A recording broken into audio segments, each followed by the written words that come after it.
Meantime, stocks, as you know, sliding deeper into a bear market, officially closing lower than when President Biden took office. Brian Brenberg is a Fox News contributor and professor of business and economics at the King's College in Manhattan. Brian, good morning to you. So we're down 20% in the stock market, which is the official definition of a bear market. How long is it going to take to get back above 20? Well, you tell me when the Biden administration is going to start to get things right on policy, and I'll give you an answer on that one. The problem right now is the stock market is looking at the problem we have with inflation, and they're saying the Fed is trying to do what it can now to fix it, which is raise interest rates significantly. But the Biden administration is still talking spending. I mean, he was on the road yesterday talking about higher taxes and more spending.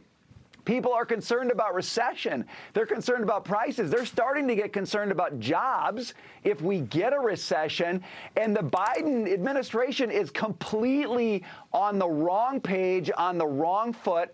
And as a result, investors are getting bearish. What happens when winter comes? Bears hibernate. That's what investors are doing right now because they see an economic winter on the horizon. Yeah, the people and institutions that move the market are selling. That should signal scary times ahead, possibly a recession. Meantime, so what's the White House's solution? They're reportedly mulling a federal gas tax holiday as the price of gas breaks $5 per gallon. Brian, isn't this just a political gimmick ahead of the midterms? Yes, in a long line of gimmicks from this administration, it's yet another one. This is why people are so pessimistic, because every time we face a problem, the administration trots out window dressing, and that's what we've got here. Cutting the federal gas tax is going to just send more people to the pump. If you don't increase supply, but you reduce that gas tax, you're going to be right back to your same starting point. Look, every economist knows this. Every economist knows this isn't going to fundamentally change the problem that we face. But the Biden administration, in classic form, is just looking for a headline.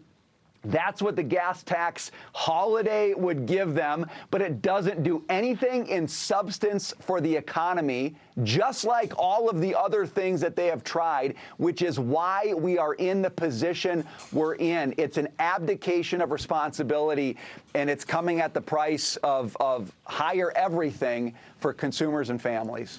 Higher everything is absolutely the headline of the day.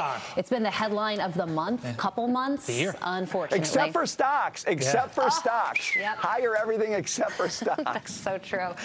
Brian, thank you for joining us. We appreciate it. You bet. Good to see you.